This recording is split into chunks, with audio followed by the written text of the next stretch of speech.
Who's going first, Namra? So Dr. Sadiq can take the case first, and then Dr. Abhijit. Has And Dr. Abhijit joined? Yes, Yes, I sir, have everyone joined. is fine. Yeah. Yes, Dr. Abhijit. Hello. Good evening. Hello, good evening. Yeah. Yes, ma'am, we are live now. Okay, fine. Good evening, doctors. I am Dr. Namra Sheikh, medical advisor with Emcure Pharmaceuticals.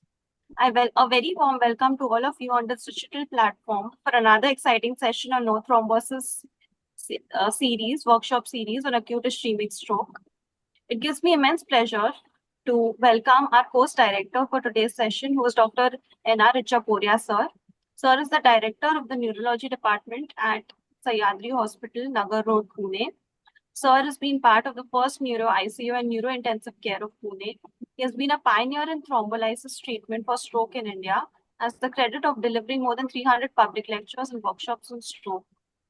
He is member of Indian Stroke Association and has been the ex-president of the Society of Neurosciences, has been principal investigator for multiple multinational stroke trials, and has been awarded as a health icon by the Times of India Group.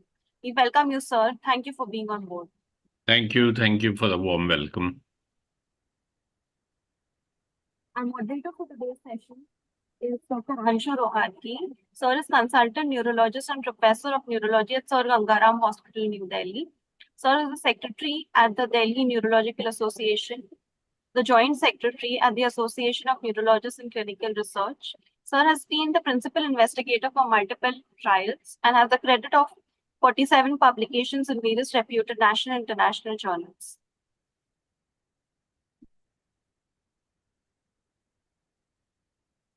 Our moderator for today's session is Dr. Meenakshi Sundaram, sir. Sir is senior consultant neurologist at the Apollo Hospital, Madurai. Sir has got the credit of delivering papers at various prestigious national and international forums and has an experience of more than 20 years in neurology. Sir is the editor of the South Asian edition of the book Practical Neurology and has contributed to many books on neurology. Sir, we welcome you today. Thank you for being on board. Thank you, madam. We have three eminent speakers today who will be delivering three case presentations. So the first speaker is Dr. Sitaram Bharat.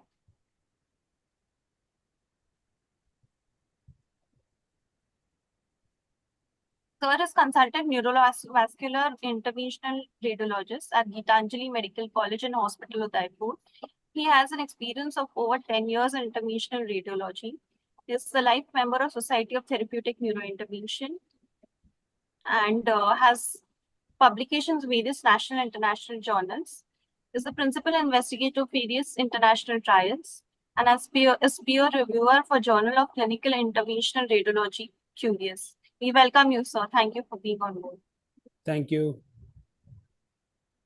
My next speaker is Dr. Sadiq Pathan.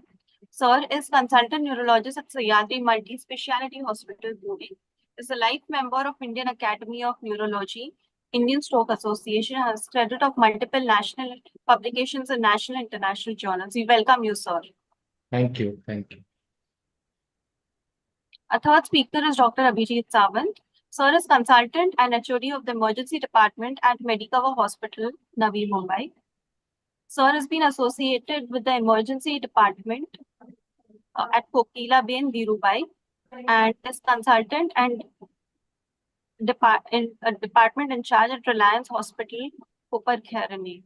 We welcome you, sir. Thank you for being on board.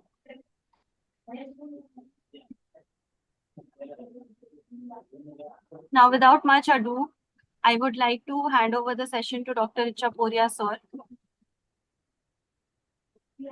Thank you, Dr. Namra.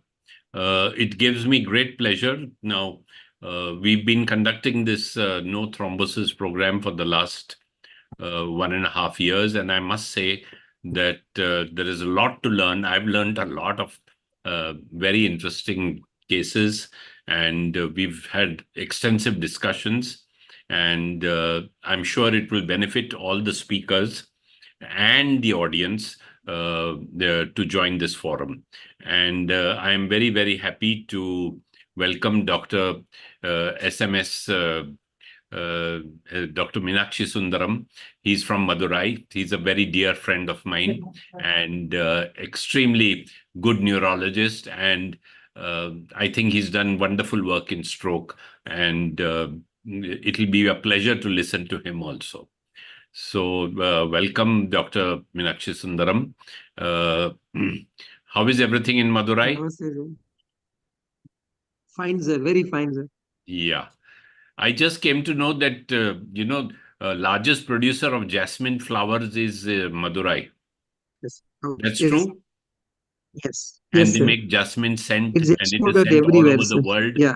And it is Yes, sent it's sent to all over the France, world. and they sell it for hundreds of dollars per gram. Sir. So Yeah. Madurai is famous for so many things. Most of all, it is famous for Dr. SMS. And Sir, thank secondly, you, sir. and secondly, it's famous for the Meenakshi temple. But first, it's famous for Dr. SMS. Yes, sir. Pulling my leg. So, so welcome all of you. Welcome, Dr. Sadiq. Welcome, Dr. Abhijit Sawant, and welcome, Dr. Sitaram Bharat. Who's starting first, Namra? Sir, Dr. Sadiq Pathan, sir. Sadiq, are you ready? Are you on the phone? Your sound.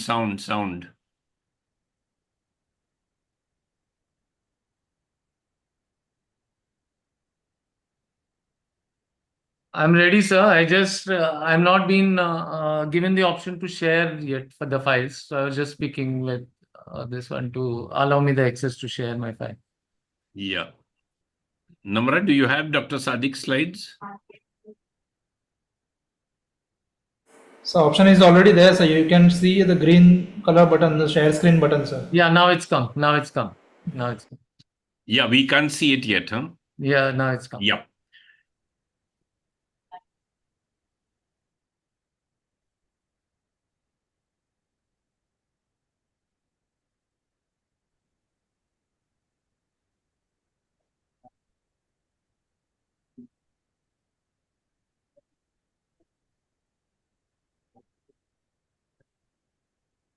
Today I'll be discussing about an unusual stroke case we recently dealt with. It's about a 14-year-old boy, not old, but 14 years boy, who happened to be standing near his father, who was working on an iron metal box, and he was hammering it to shapen it. It was a metal box, supposedly iron. But while the father was hammering it, one small metal piece went off speedily, and it hit over the right anterior part of the child's neck. So soon there was bleeding from the neck side, and the father tried compressing the neck tightly to avoid bleeding. The bleeding did stop. However, they rushed to a nearby hospital for first aid. Seeing that there was no bleeding, he was just given some analgesics, and he was later sent home. This is the site where the metal piece injury was there. And fairly enough, there was no other symptoms. The bleeding had stopped, so the general practitioner sent him home. But however, 6 hours later, the boy developed complete left-sided weakness and left facial weakness. And again, the patient was taken to the doctor, where a CT brain was done, luckily for him. And this is the CT brain. As it was reported that there's a metallic streak artifact seen in the supraclinoid region with some hypointensity along the right temporoparietal region and along the right capsuloganglionic region. So an infarct was there, but the radiologist there was not sure what this metallic artifact was. The patient, would anyone like to comment on this artifact? The patient actually presented to us after 18 hours, and his NIH score was 11. Given that we revisited the history and we could not find any other explanatory mechanism of how he got stroke and how that metal really landed up, because that's not a trajectory the metal would land up going up, unless the father compressed it and he released it. The metal must have stuck at the artery, and then releasing it probably made it enter the artery carotid, and that got stuck up. So we went and did a CT angiograph. The angiographic films are these, where you can see at the ICA bifurcations, you can see the metallic metal sitting there. Uh, the MCA proximally M1 was occluded. However, the distally collateral flow was better. We started him on dual antiplatelet, and to better understand what we are dealing with, we went ahead and did Sadiq, Yes, can sir. you just show that CT angio again in the Yes. neck and enlarge it, please, if you could?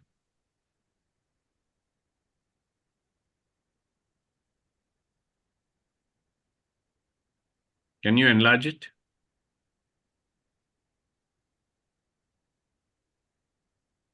Instead of doing this way, you can Yeah. enlarge it to the Yeah.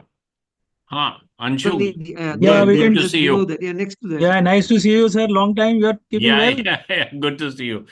Yeah. Sadiq, Yes, in sir. this, of course, that metal piece is there on top here, Yes, sir. if you can see it.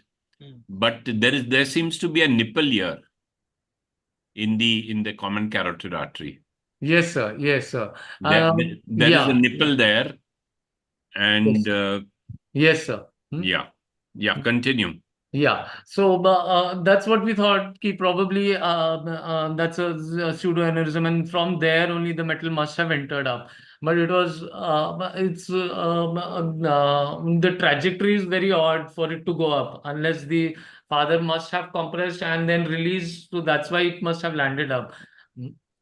Uh, this is the MCA that I showed you. Going up with DSA, DSA showed confirmed the metal artifact. It is intraarterial near the ICA bifurcation, and measured around 4 to 4 mm. I would like to show the image.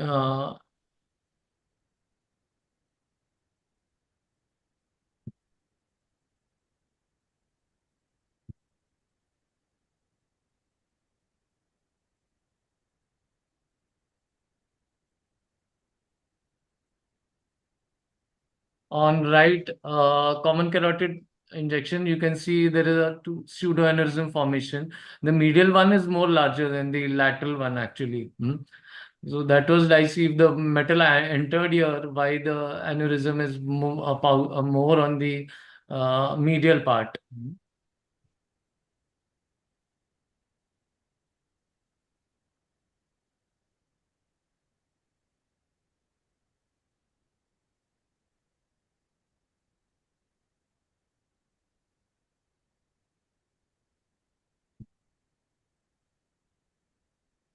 On ICA, as you can see, the MCA looks completely, M1 segment looks occluded.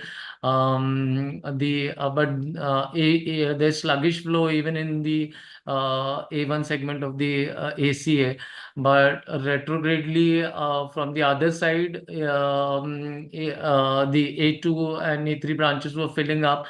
And the collaterals also of distal collaterals also of the MCA were filling up.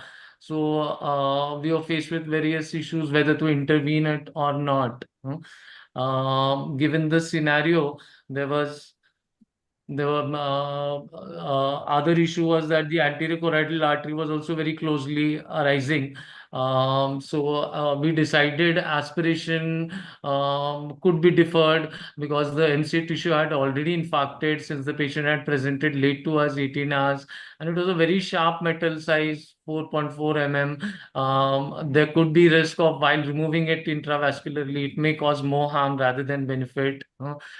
Secondary recanalization could cause hemorrhagic transformation. Being neurologists, we always think do no harm. So, I mean, that was a motive. We just waited to see if we could think anything more we could offer him. We took multiple neurosurgical opinions from seniors as well, and majority were, to conserve and see, because they were of the opinion we'll just let it be because the collaterals are good. It would cause him more harm. But the other, hence we decided to keep the patient just on antiplatelets and closely watch if there is any common carotid pseudoaneurysm formation later on. His routine labs, his ECG, 2D cover normal. After admission, patient had very severe headache. Day and night he was with headache. More than him, the patient's relatives were very panicky because of his headache, and that persisted for 5 days. In spite of all analgesics, the headaches persisted. We even repeated a CT angio, and there were good collaterals. So we thought we'll still conserve and see. But secondary issues were, we were worried about secondary infection since it was an outside metal piece. We had sent his blood cultures, though his CRP and lab parameters initially were normal, but the blood cultures grew Streptococcus viridans. Which was, and this was the sensitivity. Streptococcus viridans coming, and then patient later on started having fever. So an ID infectious disease consultation was taken. Patient was we contemplated to have infective end arthritis, and the protocol was sort of treating it as with 6 weeks of vancomycin, as we do with prosthetic wall endocarditis. The decision was to keep him on vancomycin for 6 weeks. And after a few days, the patient's this fever settled down. His CRP headache had completely gone. In 2 weeks, as in till today, his NIHS is improving. In fact, this was till yesterday. His NIHS was 6. Today he started even. It has improved even up to 5. He is upper limb. His headache is totally gone. His facial weakness has there's just mild facial lag. There are no visual defects now, visual field defects. His upper limb, he lifts above gravity. He has started walking. Lower limb power has returned. He requires one hand support of his dad, but today he could walk a short distance also. Uh, so this was the case. The reason for discussing was an unusual presentation, and we were really we didn't know, since literature doesn't did not have such cases. We really didn't know what to do, whether to go endovascularly, whether to surgically excise it. But I think we are just following up and trying to go up as the case proceeds, as the things are going on. I would like to know people's opinion also. What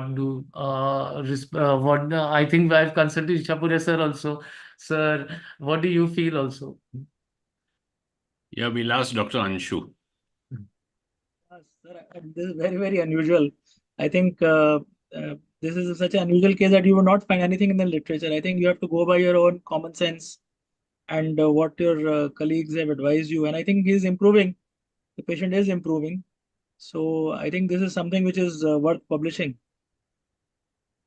because it is so unusual that it is definitely worth publishing. So thought about it. So Dr. Sadik, it presented at 18 hours to you, right? Yes, sir. Yes, sir. That is actually quite late for intervention, but I have removed metallic foreign bodies from MCA. It can be caught with a solitaire, like you just open little bit solitaire, push it forward so it will grab, and Yeah. then, but of course 18 hours for a boy, no guidelines with us, so Yeah, no guidelines. And the collaterals were good. So that's why we even late intervention, already the infarcted tissue we could see, the collaterals were good. So that's why we decided we may do more harm rather than salvage the tissue. So that's abs- the reason. absolutely, I absolutely. think So the another decision, consideration was that, it was a very sharp object. Yeah, sure. So, when extracting it, it could damage the artery even further. yes sir, yes sir. So that was also a consideration. Isn't that, Sadiq? Yes, sir. Yes, sir. Because it was sharp, so when engulfing it with solitaire or, sucking it out with a penumbra or whatever, it could have damaged the vessel more, and, it could have led to bleeding, catastrophic bleeding. So therefore, I think the decision was correct. SMS, what do you think? Yes, sir. Perfect, sir. I think you showed that case also to us. There are a Yeah. couple of things I would like to ask you, sir. First is that aneurysm which you showed. Kindly teach us what is that about. And the second is about the infective endocarditis part. How and how did it come in? How did it change the management and all those things, sir? So what about the aneurysm? Aneurysm will be Please. watching, sir. Currently, he is good. The aneurysm has not increased. Clinically, we've been seeing him. Due to affordability issues, he'll be discharged today. He'll be taking the vancomycin at his native place, but he'll be in close contact. We'll be following up with his aneurysm also to see. Currently, it's quite small, and he's very he is very asymptomatic with that.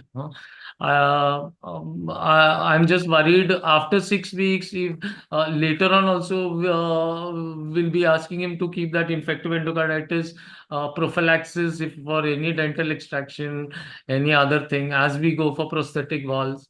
So, since it's a foreign body in his brain, definitely he'll be prone. I mean, time only is going to tell if he again develops infection. I think if he develops infection again, see, when there's a foreign body, antibiotics alone are not effective enough. So just now he's fine, but you may have to do a surgical Yeah. removals, Yeah. not endovascular, Yeah. surgical removal Yeah. Yeah. of the vessel, of the, doing an arteriotomy.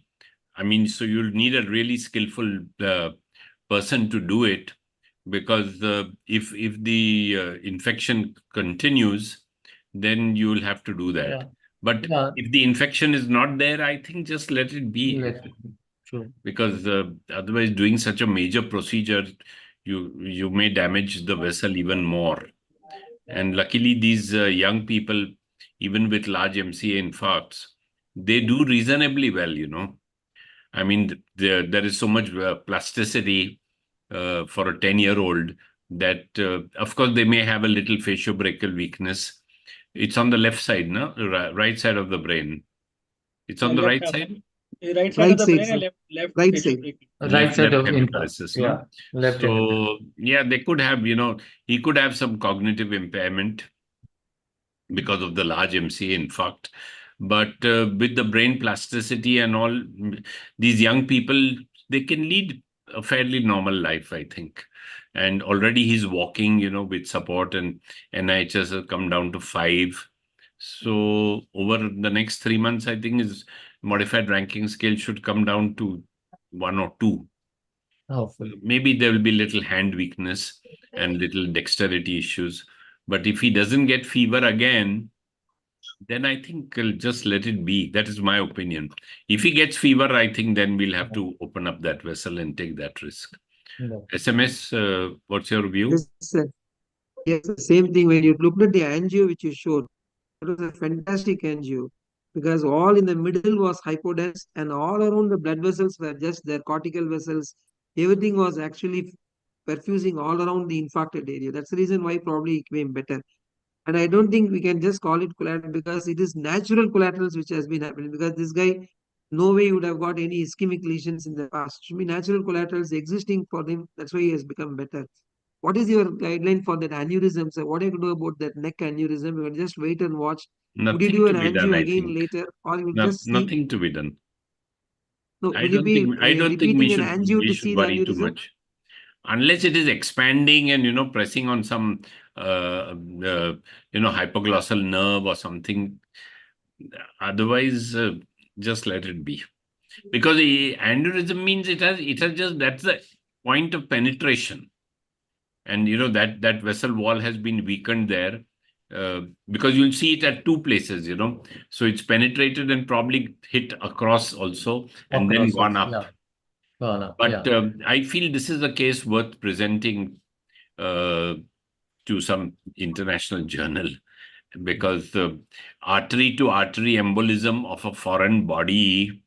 Very unusual. Dr. Bharat, what was your case of foreign body? You said you extracted it.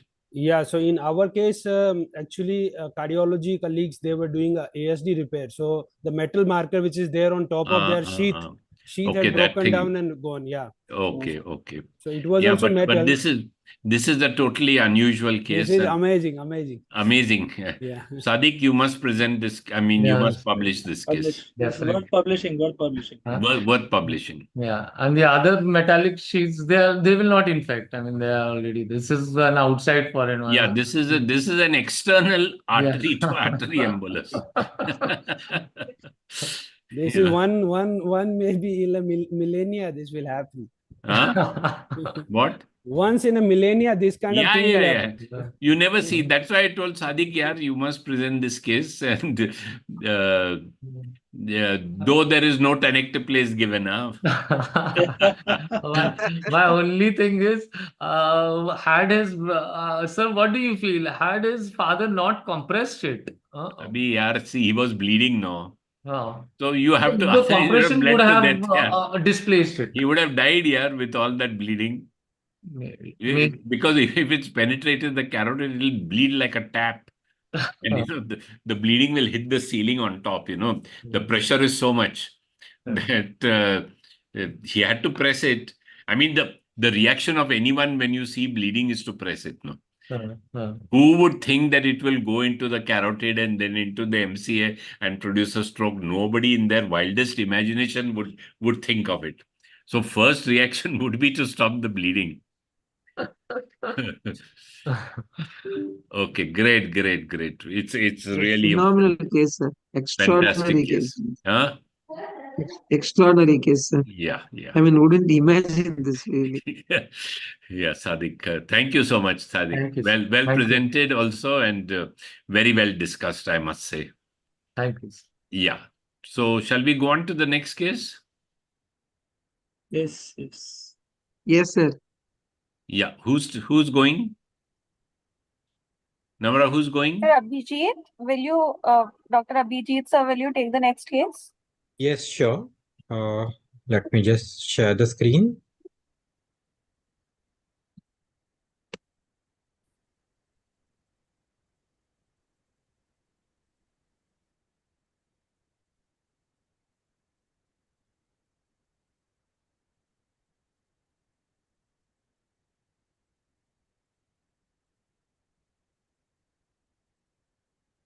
Yes, good evening, everyone. Am I audible? Yes. Yes. I will be presenting a very simple case.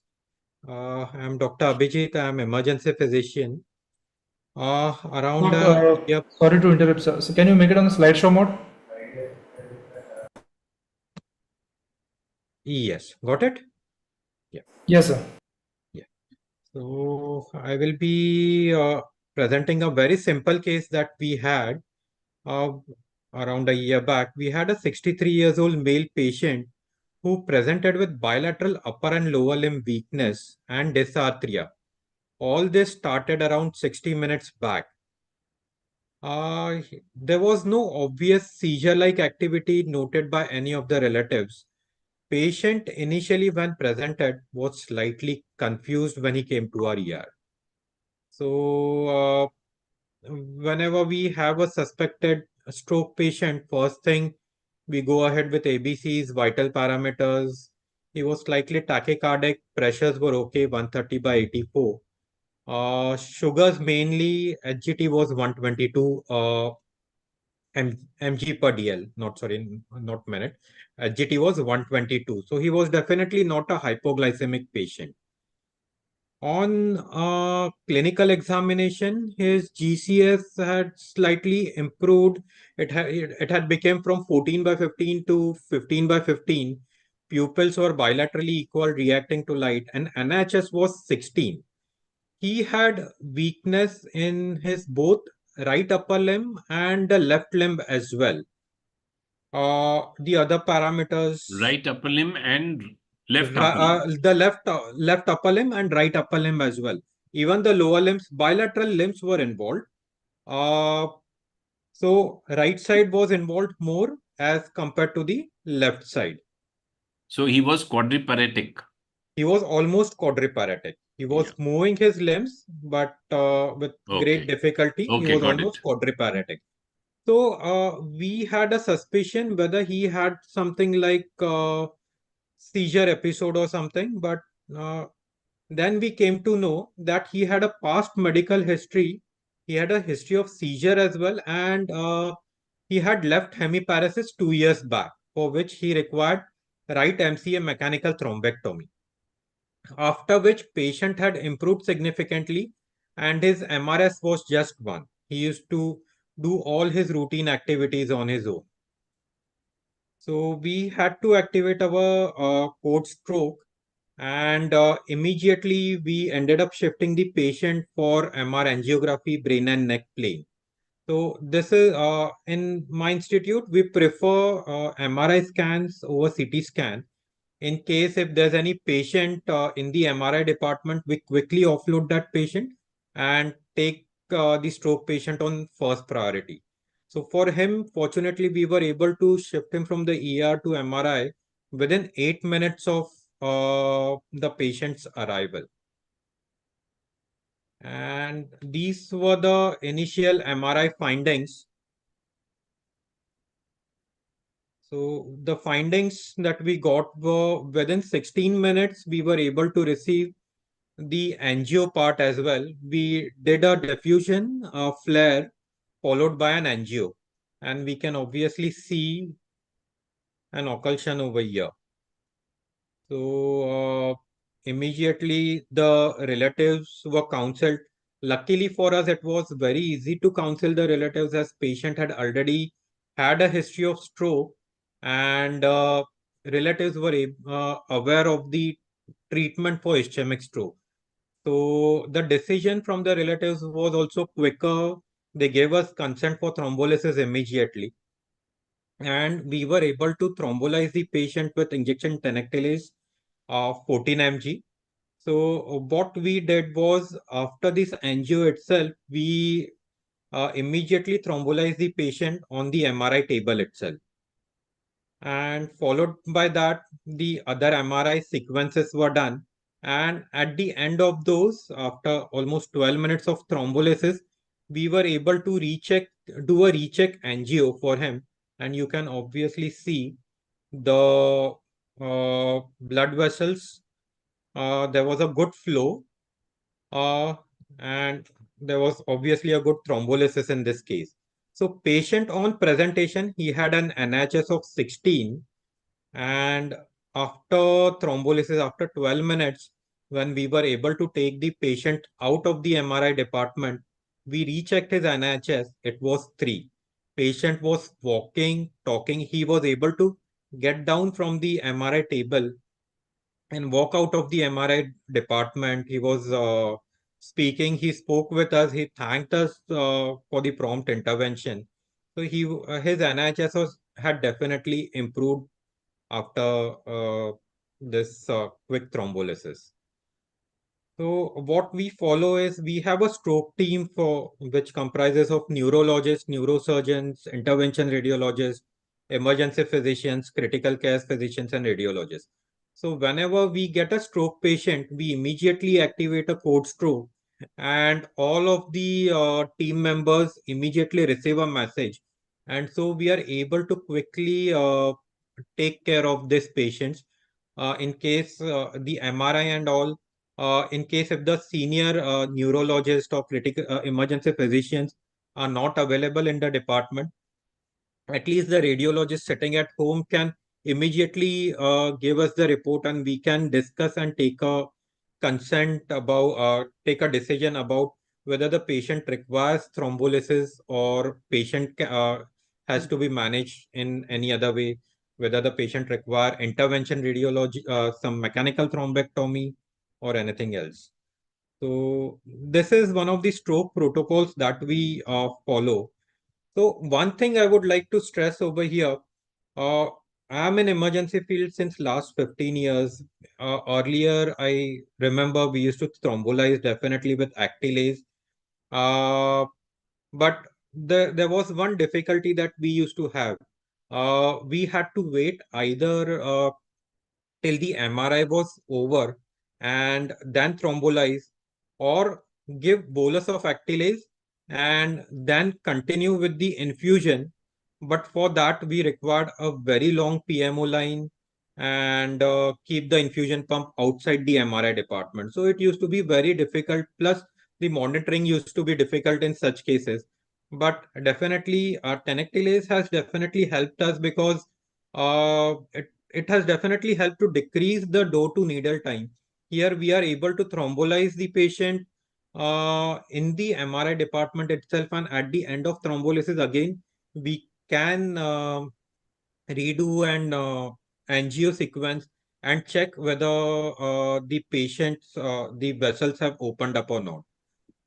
So this patient was later on shifted to the ICU, monitored in the ICU for a couple of days. His ECG and all showed AFib. So he was started on dual antiplate. He was started on anticoagulants as well later on. And patient was discharged with NHS of 1 after 3 days of hospitalization. So this case particularly I wanted to present because it shows if definitely if we are able to pick it up and manage the patients quickly, patients improvement is we can definitely see the improvement of patients immediately. Patients are also happy. Thank you.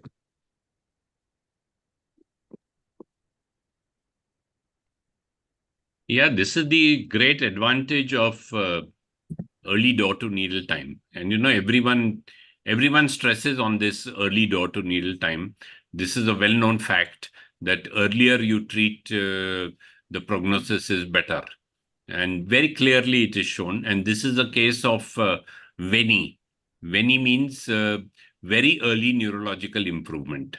This occurs in about 15 to 20% of cases.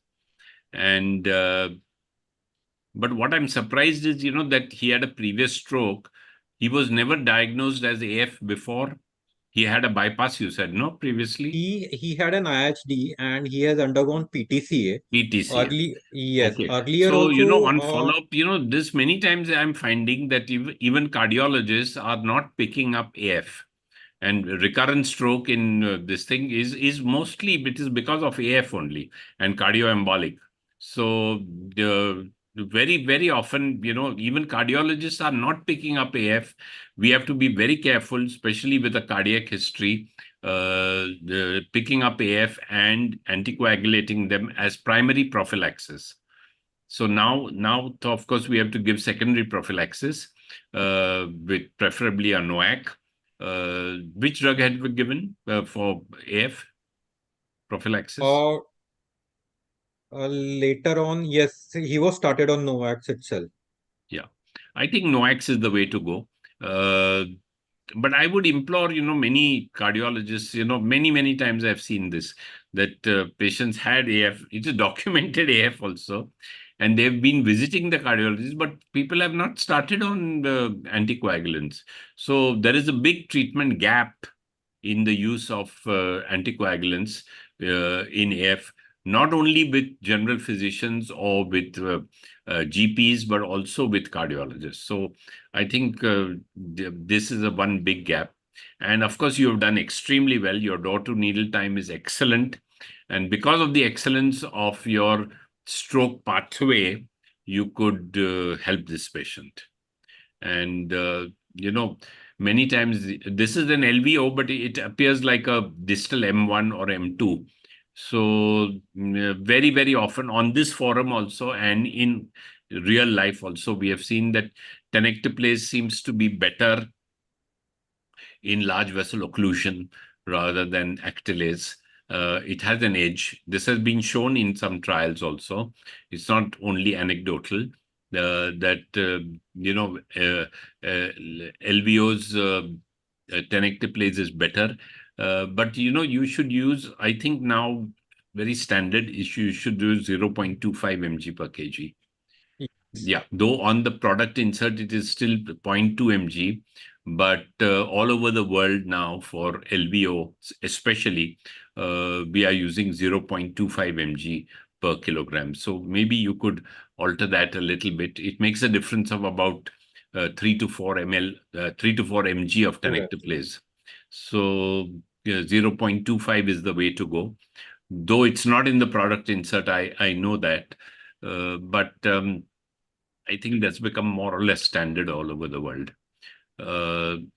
And actylase is also good. It's not that but you can give the bolus in the you don't have to have a long line. You can give the bolus of actylase, shift the patient out of the MRI department, and continue with a syringe pump actylase. You don't have to give the full thing for 1 hour in the MRI department, but certainly tenecteplase is more convenient, easier to administer, and it has been found that LVOs with the Extend 1A trial, that LVOs, the chances of opening up is about, I think, if I'm not wrong, 29%, and with actylase it was 17% at 1 hour. So it has definitely an edge over actylase, not only in ease of administration, which it has, but also in the conversion of opening up of LVOs. So many times we have seen that otherwise, these patients would go for mechanical thrombectomy, and we can save tremendous amount of resources of the patient by tenecteplase. Umpteen times we have seen on this forum and in life that these cases look typical of the interventionists are itching to put in a catheter inside, but giving tenecteplase many times, the official figures are 30 to 35%, but as you go more and more distal, M2, M3, it goes up to 50%. For ICA, distal ICA occlusion, the results with IVT are not good. They are only about 8 to 10%. So therefore, certainly for distal ICA, you would use mechanical thrombectomy. But as you go little more distal and, the clot size becomes lesser and lesser, in your MRI, you could have measured the clot size, clot length. Clot length, if the clot length is less than 8 millimeters, more chance that it will open up with IVT. If it is more than 8 millimeters in length, then mechanical thrombectomy may be necessary. But many times we have seen also, the advantage of CT angio over MRI is that you can see porosity of the clot. You can see, whether the clot is porous or not, whether the dye is going in or not. So we in our center are using CT angio much more than MRI for acute cases in the first 4.5 hours. If it is later, yes, we use MRI, but the level 1A evidence is CT angio. It can tell you collaterals, which MRI can't tell you. It can tell you porosity of the clot. It can tell you length of the clot. And very easily you can give the thrombolytic agent in the CT console itself. So these are the advantages of CT angio. But yes, I know many people, especially in Mumbai, are preferring MRI. I have nothing against MRI, but I find that it is a little more cumbersome, and there are some disadvantages also.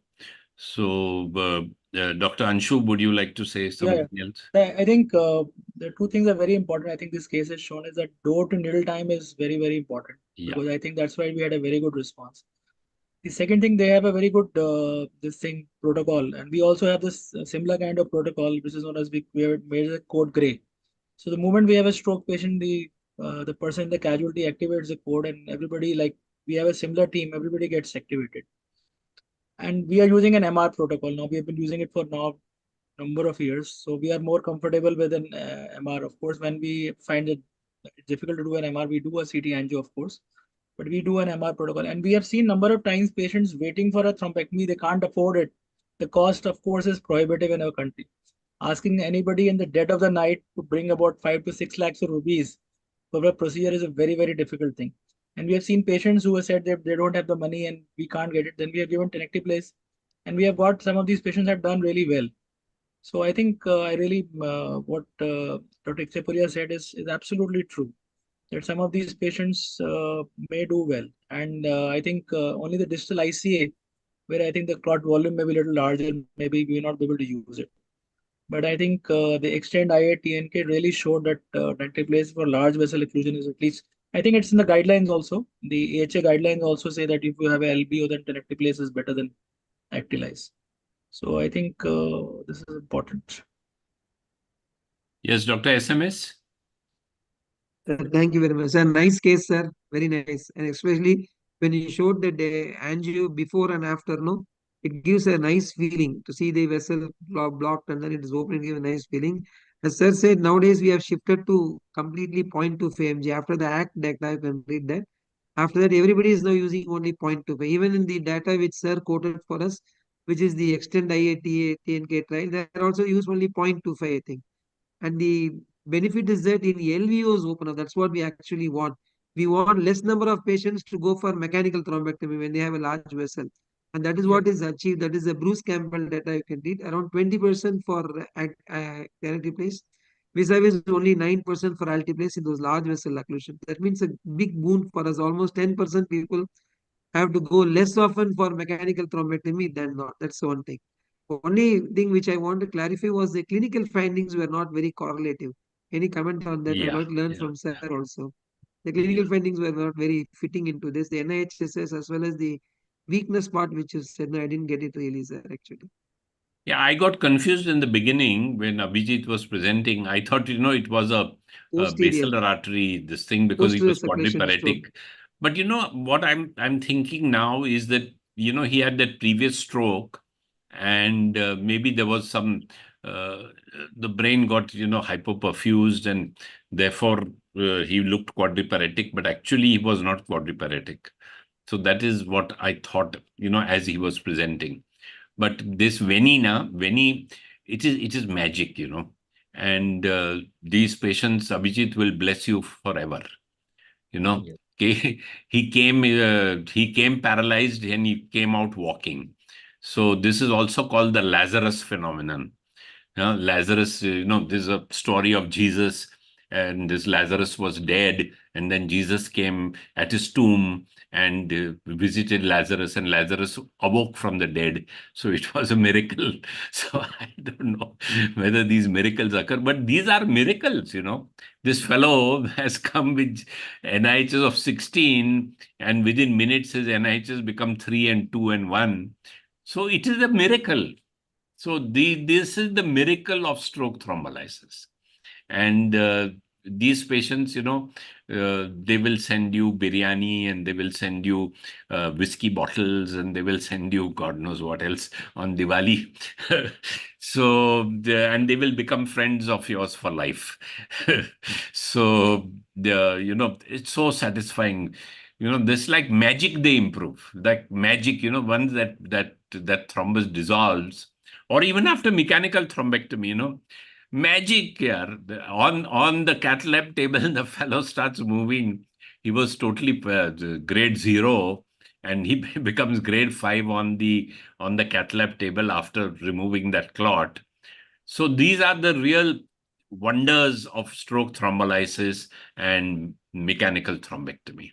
And this is where I think we must, advertise these facts. Ki aisa bhi hota hai, and patients improve so well and they can lead normal lives again. Otherwise they would have been bedridden. This chap would have been bedridden or something like that. So this is the wonder of stroke thrombolysis and mechanical thrombectomy. What do you think, Dr. Bharat? Yes, sir. This VANI happens rarely, but if it happens, you can boast about like for Yeah, a you long can. time. You put it in the newspaper and you must boast about it. It is not advertising. You must. I have an experience where one patient we did thrombectomy and reluctantly I just asked, Babuji, kya naam hai aapka? And he spoke his name. Yeah. So, So, it's so thrilling. yeah, It's not satisfying. It's thrilling. yeah, it's thrilling. It's thrilling. Yeah. And that thrill is what keeps us going. Exactly. It should happen more often. Yeah, The yeah. thing We is, want it to happen every single time. But these damn patients don't come in time now. yeah. Okay, One more doubt is there. so many Sir, important things, Abhijit, you have elucidated in your presentation.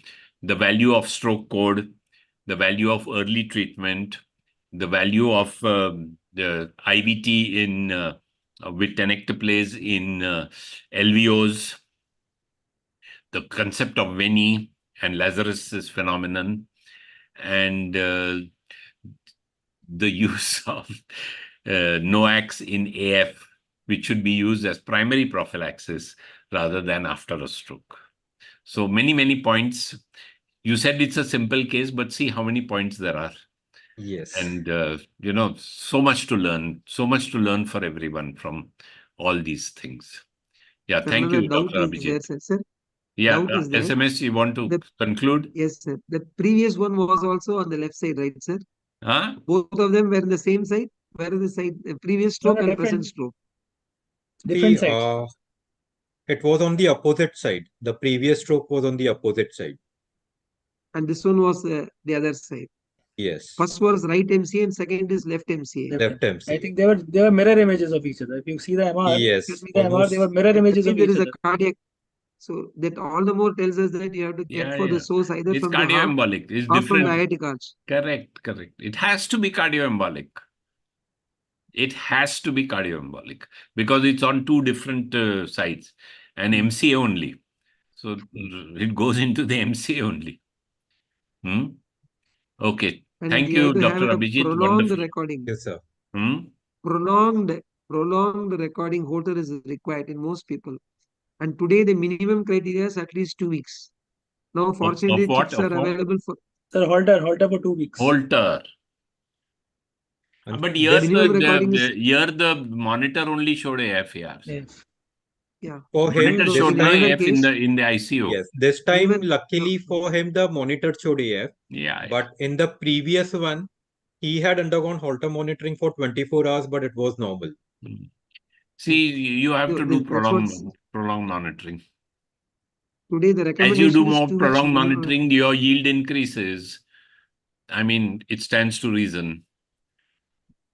So, people make the mistake, Arey, Holter was normal. So how can it be F? Arey, who said? You've done the Holter only for 24 hours.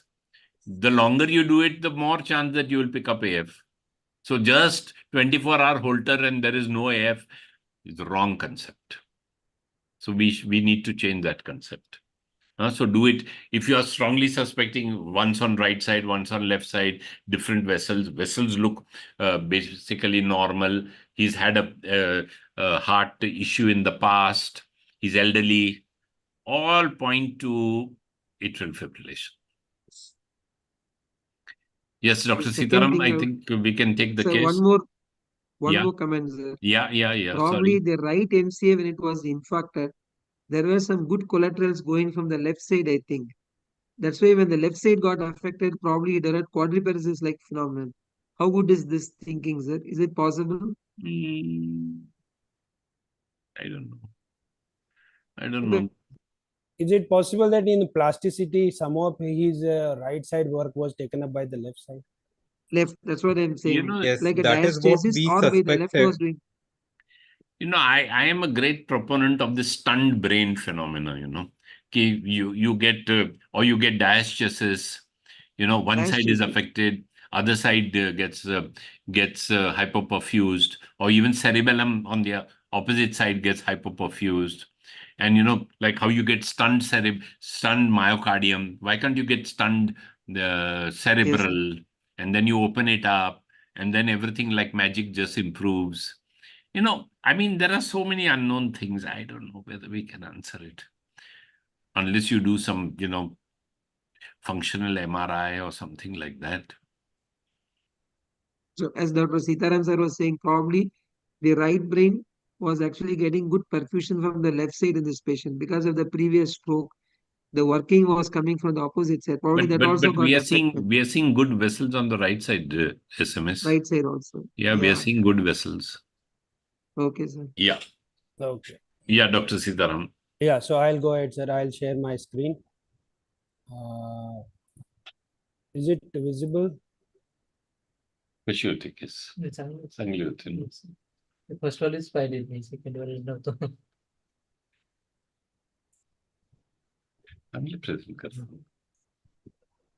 Is it visible, sir? Yes. Yeah. So I didn't know how many cases I had to present, so I selected a couple of them, but I think you take one only, so I will because take see, we are already we at are already 9:30. behind time, so I will just show one case which is I feel Take your best case. best case. Yeah, I'll just skip through them. And of course, you can come back again. No, so we Because will start. normally we have only 2 cases, but this time we had 3. So, Yeah. we are running short of time. So I'll only present this one case, which is And this maybe patient. next time you can present the others. Absolutely, sir. No Yeah. problem. So this is a 59-year-old male. He initially had visual difficulty for 12 hours, and then he kind of neglected it, and then finally he became unconscious.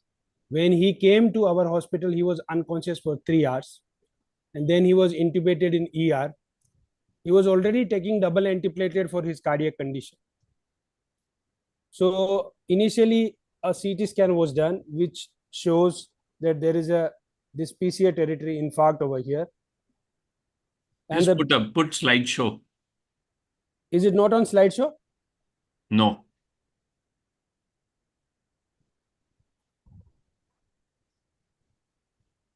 I'll stop share and then I'll go again.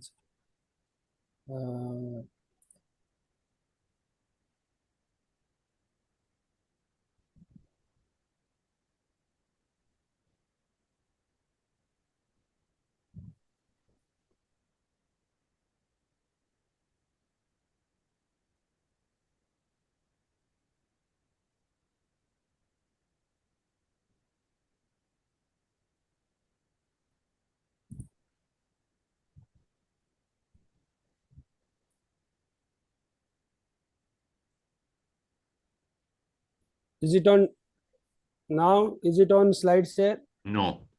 Still not there. Oops. Okay, let it be. Okay, sir. Only thing is it's small, It is small, yeah.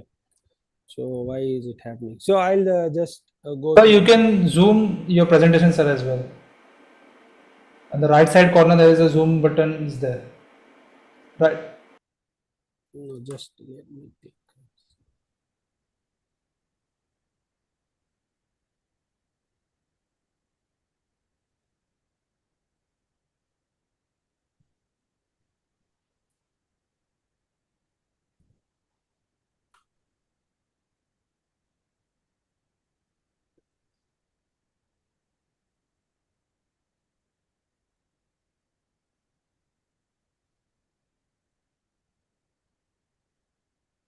So is it now on full screen? Yes, sir. Okay. Yeah.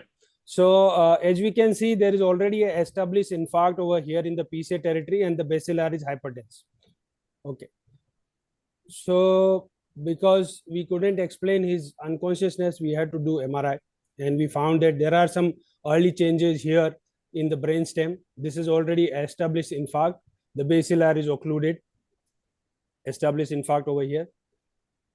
So we had to take the patient for thrombectomy because he was Just already show the CT scan again. Yes, sir.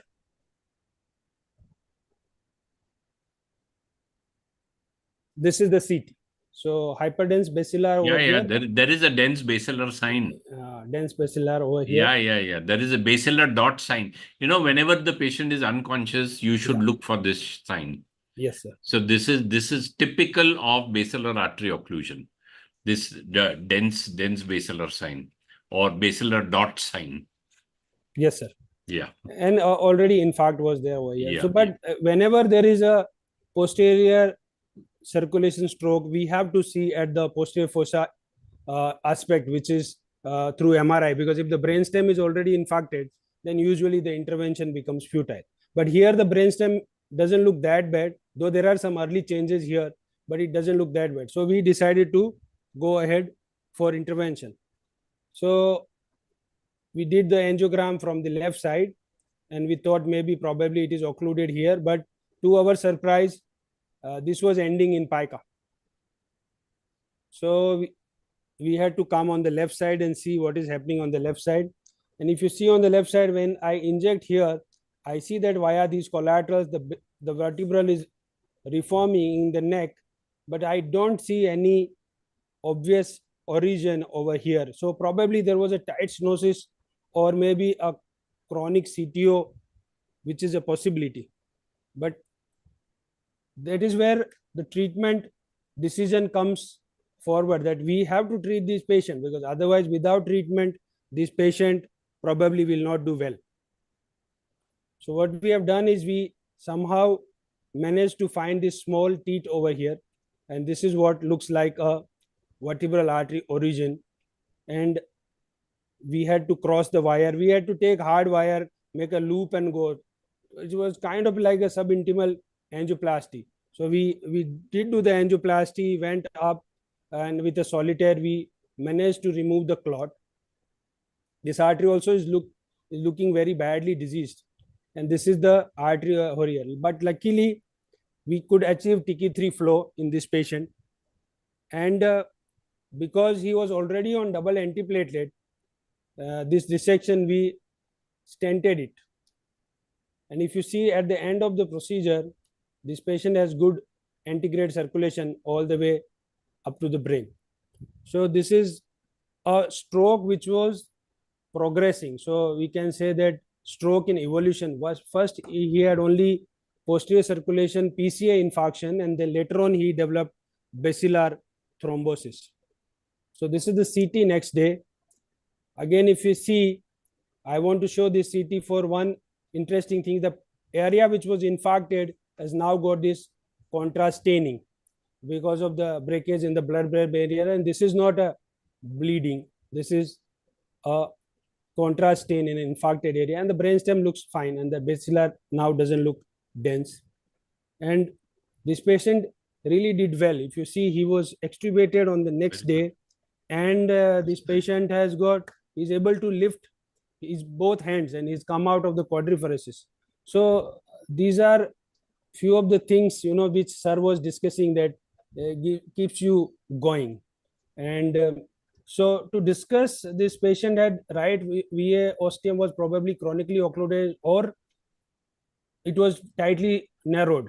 So without the treatment, outcome would have been definitely been bad. So it was a motivation to try this rather aggressive strategy. And as the patient was already on double antiplatelet, stenting was an easy choice for me. Thank you, sir. Yeah, very good, very good. See, without the procedure, he would have died. Yes, sir. Because but I'm very happy to see the extremely good result. Did he have ptosis, by the way? He had a little ptosis, sir. If you can He had see, what? He has a ptosis on this Ptosis, side. huh? Yeah. Because I couldn't see his eyes properly. Yeah, because maybe the top of the basilar got involved. Top of the basilar got infarcted. He had a third no pulse, because of Yeah. midbrain involvement. Yeah. But great result, huh, I must say. Yes, sir. Could you get the Ryle's tube out? Yeah, we could remove his Ryle's tube out. We kept it for some days, I think 5-6 days, but he did not have any symptoms of lower medullary involvement at all. So we could remove it. It was actually prophylactic to give him antiplatelet and all initially. Yeah. But then lower medullary is probably spared because that pica is very open now. Pica is open, yeah. Yeah. So this is mainly top of basilar type of syndrome because the PCA got involved.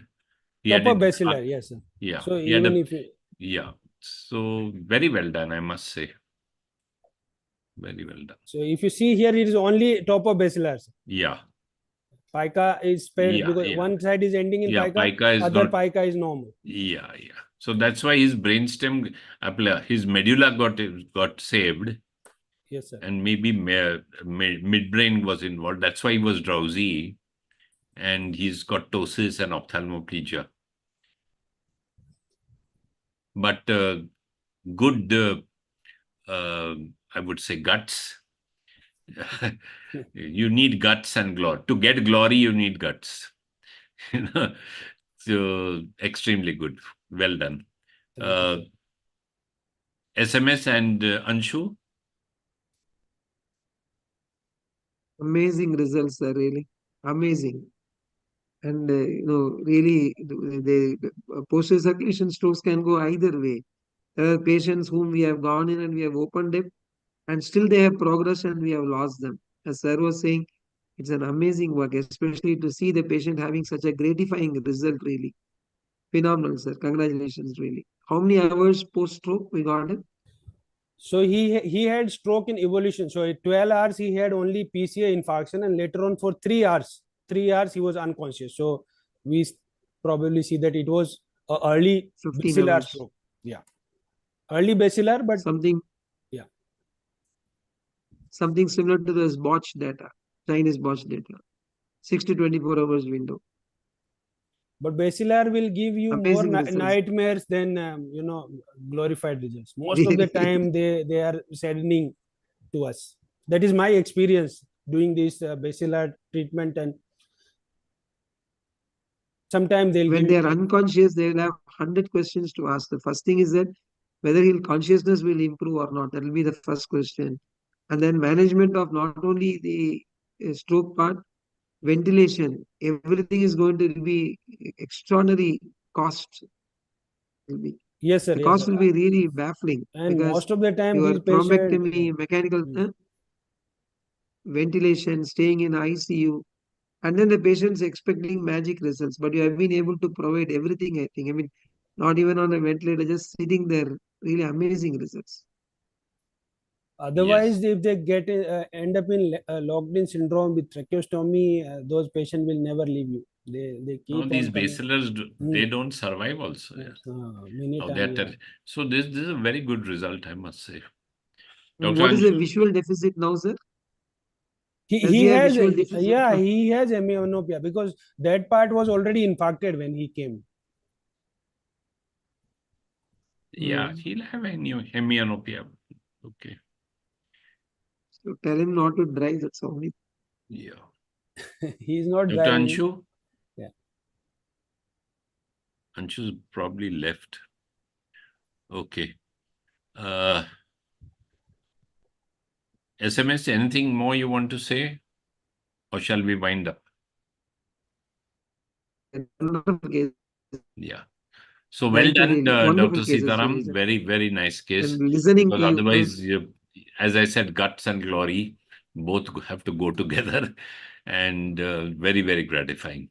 So I hand it over back to Dr. Namra for her closing remarks. Dr. Namra. Thank you so much. Thank you very much for providing time for this meeting, sir. And we are extremely grateful to you for the same. We got wonderful clinical insights from our expert speakers today. I would like to thank Dr. Meenakshi Sundaram, sir, for your valuable insights. I would also like to thank Dr. Abhijit Sawant, sir, Dr. Sadiq Pathan, sir, and Dr.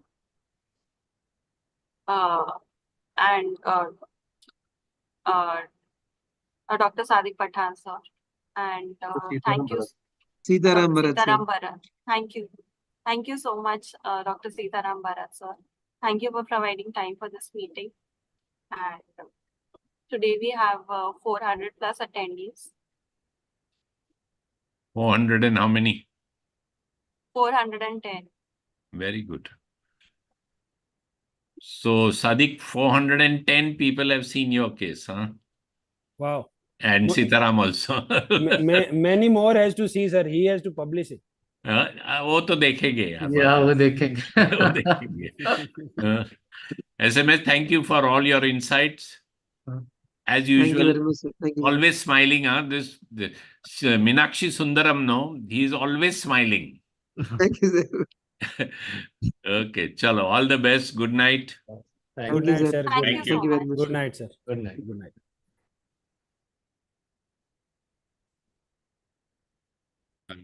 Yes. शिकायत मिलते रहे. Yes.